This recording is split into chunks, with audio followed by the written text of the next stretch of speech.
எல்லோருக்கும் வணக்கம் நண்பர்களே. நல்லா பசும்பால் குடிச்சா வேகமாகும், எருமைப்பால் குடிச்சா நல்லா எருமைக்கடா மாதிரி நகராம ஒரே இடத்துல இருப்போம், ரொம்ப மந்தமா இருப்போம் அப்படின்னு சொல்லுவாங்க. அப்படித்தான் நம்மளுடைய நிஃப்டி வெறும் 100 பாயிண்ட்டுக்கு இறங்குவதும் ஏறுவதுமாக இன்னைக்கு ஆடிக்கிட்டு இருக்கு. ஆனால் ஆசியன் மார்க்கெட்ஸ்லாம் நீங்கள் போய் எடுத்து பார்த்தீங்கன்னா அவன் நல்லா பசும்பால் 1 லிட்டர் குடிச்சிருப்பான் போல. பல இண்டெக்ஸ்கள் 5%, 2%, 1.5% நல்லா ஏறி இருக்கு. என்னால் இவ்வளவுதான் முடியும், நான் குடிச்சது 1 லிட்டர் எருமைப்பால் அப்படின்ற மாதிரி நிஃப்டி மட்டும் இப்படி ட்ரேட் பண்ணிக்கிட்டு இருக்கான். நண்பர்களே, இப்படி இருக்கக்கூடிய சமயத்திலையும் நம்ம மார்க்கெட்டில் நல்ல க்ரோத் வளர்ச்சி காமிச்ச பங்குகள் அப்படின்றது நிறையா இருக்கு.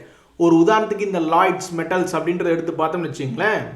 இவங்க மெட்டல்ஸ் அண்ட் எனர்ஜி செக்டரில் இருக்காங்க. இந்த பங்கினுடைய லாபத்தை பார்த்தோம்னு வச்சுங்களேன், தம்மா துண்டு லாபம் 1 கோடி 6 கோடின்னு லாபம் பண்ணிக்கிட்டு இருந்தவங்க இன்னைக்கு 3194 கோடி அப்படின்ற மாதிரி ஒரு ஸ்மால் கேப் சிறிய அளவுல லாபம் செஞ்சு கொண்டிருந்த பங்கு இன்னைக்கு இமாலய சாதனை அப்படின்றது பண்ணியிருக்கு.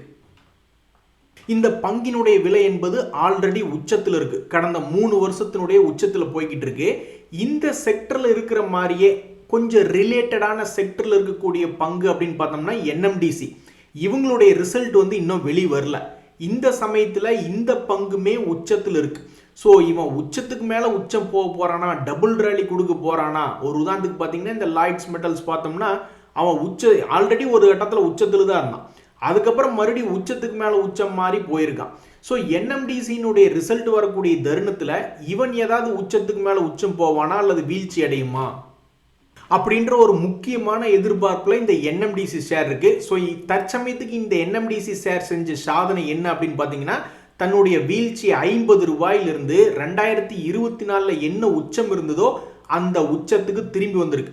ஸோ இந்த என்எம்டிசி அப்படின்ற பங்கு லாய்ட்ஸ் மெட்டல்ஸ் மாதிரி ஏதாவது ஒரு டபுள் ரேலி கொடுக்குமா அல்லது கீழே இதுக்கு முன்னாடி வாங்காம விட்டவங்களுக்கெல்லாம் இன்னொரு வாய்ப்பு தருமா அப்படின்றது பொறுத்துன்னு தான் பார்க்கணும்.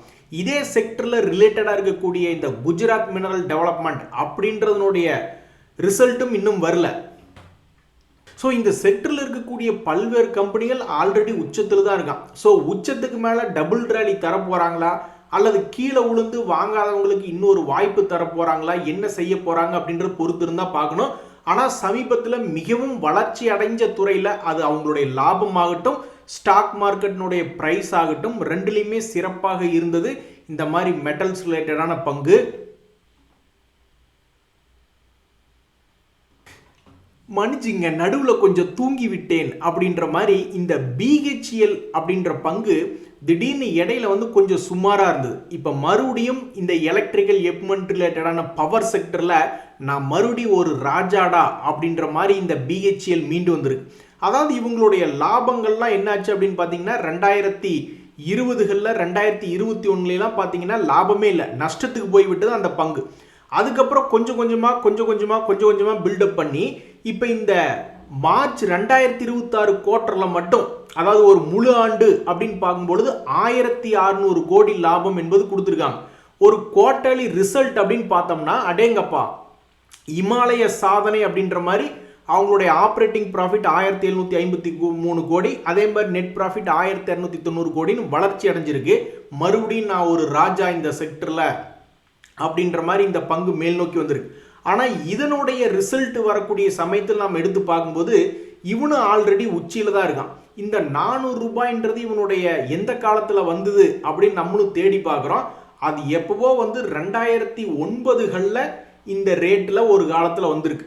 அதுக்கப்புறம் இந்த பங்கு கீழே வெறும் 50 ரூபா வரைக்கெல்லாம் போயிட்டு இப்போ ஆல்மோஸ்ட் 400 ரூபா பக்கத்தில் ட்ரேட் ஆகிட்டு இருக்கு. இந்த பிஹெச்சில் இருக்கக்கூடிய செக்டர்லேயே பெரிய ஆளுக வேற யாருன்னு பார்த்தீங்கன்னா இந்த ஏபிபி இந்தியா. இவனும் கீழே தான் கிடந்தான். இப்போ கூட சமீபத்தில் 5000 ரூபா ரேஞ்சில் தான் சுற்றிக்கிட்டு இருந்தது. கடைசியில் 50% மேலே ஏறி 7100 அப்படின்னு சுற்றி கொண்டு இருக்கக்கூடிய இந்த ஏபிபி அவங்க இன்னும் ரிசல்ட் தரல.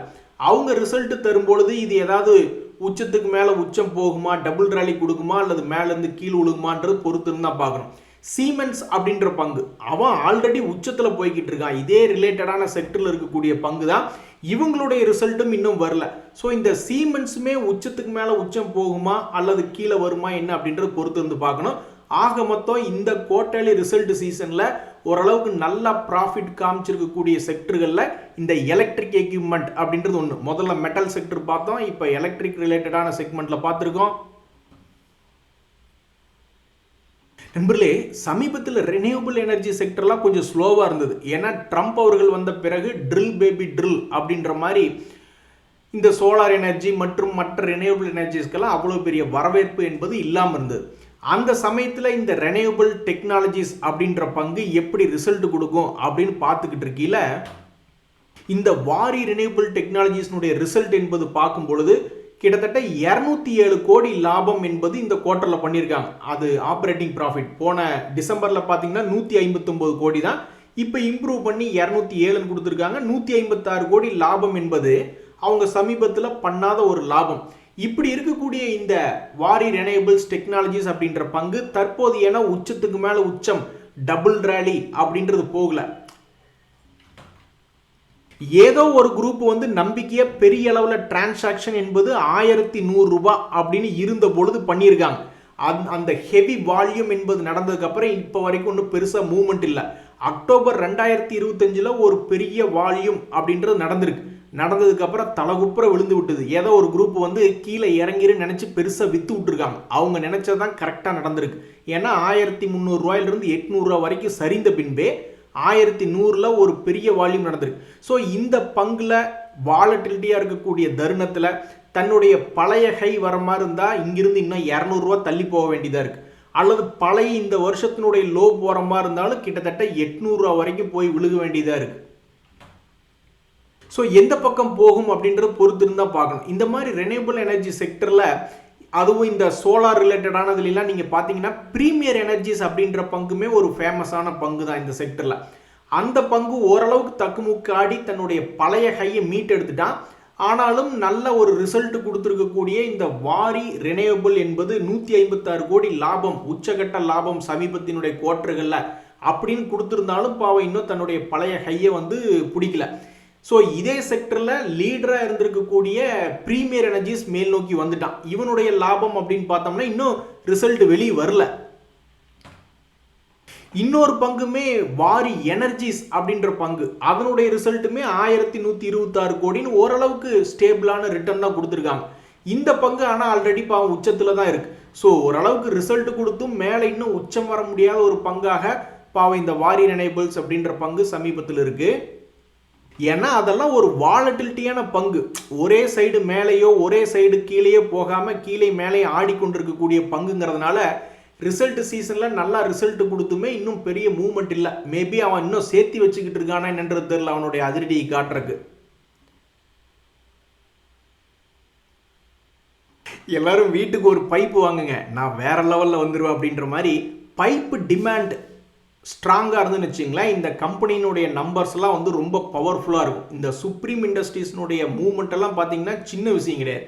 கடந்த 5 வருட சார்ட் என்பது எடுத்து பார்க்கும்போது 2000 6000 வரைக்கும் போயிருக்கான்.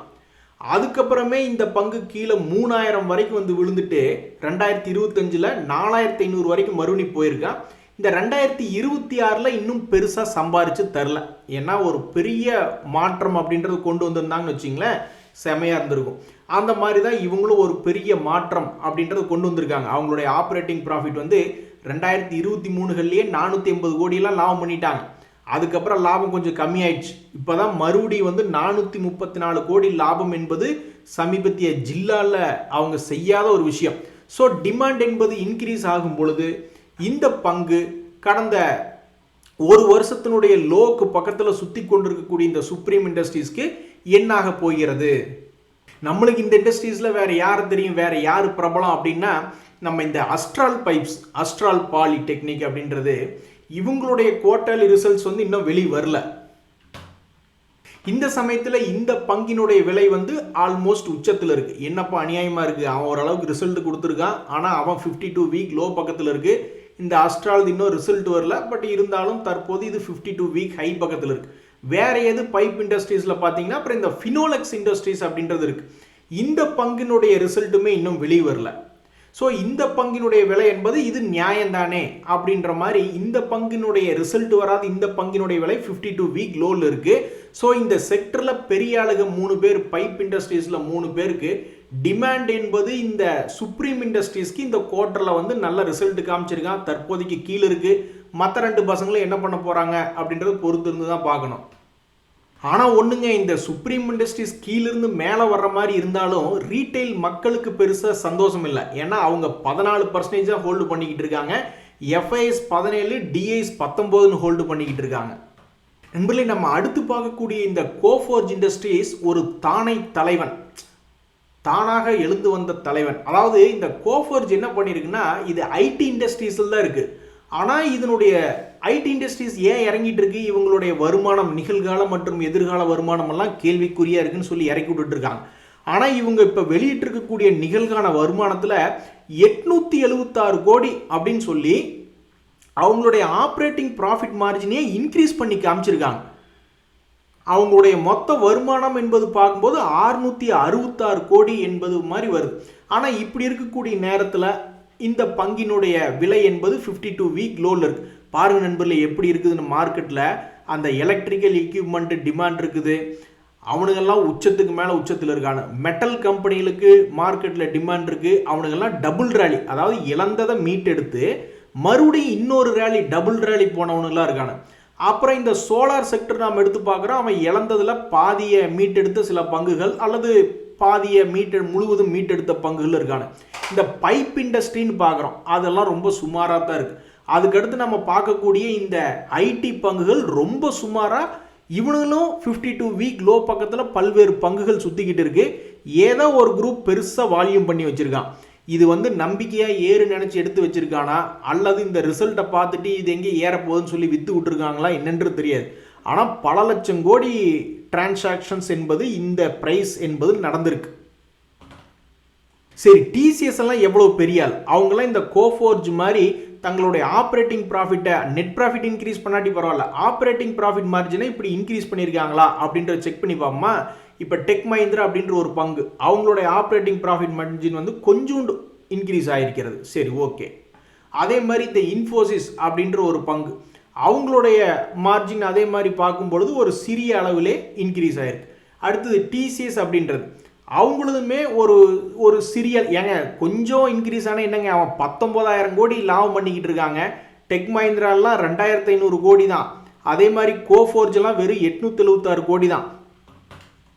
ஸோ எது எப்படியோ ஐடி செக்டரில் ஓரளவுக்கு ஸ்ட்ராங்கஸ்ட் க்ரோத் காமிச்ச சமீபத்திய பங்குகளில் இந்த கோஃபோர்ஜ் அப்படின்ற பங்கு ஒன்று. பாவம், அது வந்து 52 வீக் லோவில் இருக்குது.